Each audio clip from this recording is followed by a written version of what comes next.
Salut à tous, vidéo du jeudi, vidéo où on répond à vos questions liées à la musculation, fitness, nutrition, sommeil, mental, toutes ces choses-là, enfin tout ce qui est lié au lifestyle, on va dire fitness. Là on a la question de la part de Gros Blob qui dit: que penses-tu de la diététique chinoise? Ah bah alors là, je pourrais faire une vidéo entière là-dessus. La diététique chinoise, qu'est-ce que je pourrais dire? J'aime bien qu'on me prenne à froid comme ça sur des questions de la sorte. J'avais lu un petit peu, je crois que j'ai un bouquin encore ici dans ma bibliothèque. J'avais lu un petit peu ce livre-là, je ne sais pas si vous voyez, Les 5 saisons de l'énergie d'Isabelle Lading, la médecine chinoise au quotidien. Il y a quelques repères diététiques. J'avais trouvé ça plutôt intéressant. Après, il ne faut pas oublier que la diététique chinoise, c'est en fait, c'est qu'une corde, enfin, comment dire, c'est prendre qu'un...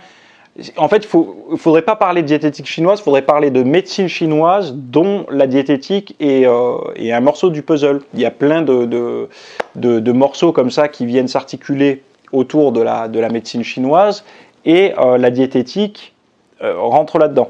Après, je trouvais ça intéressant, notamment sur les aliments secs, les aliments chauds, les aliments qui vont plutôt être d'origine feu, je crois, un truc comme ça, et les aliments qui vont plutôt être froids, humides, etc.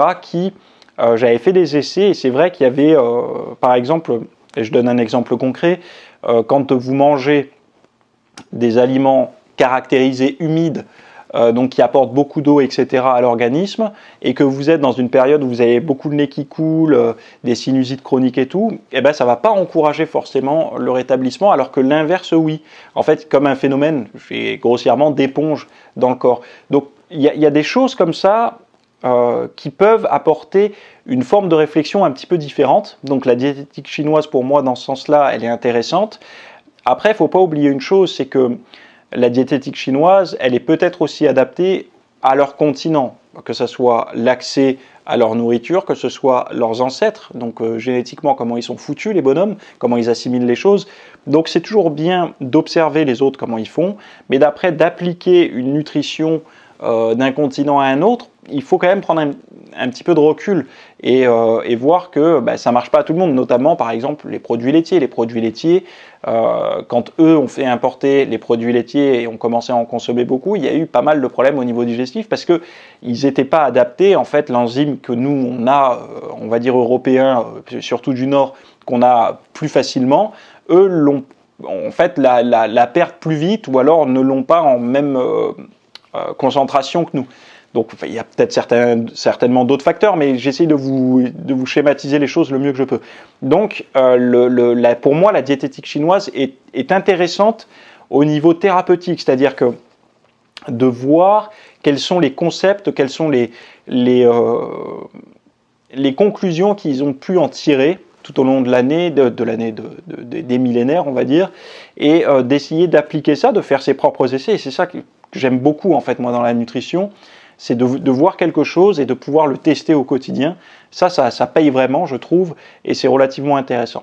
Donc voilà, si tu veux essayer, ce bouquin est pas mal parce qu'il est plus global que simplement la nutrition.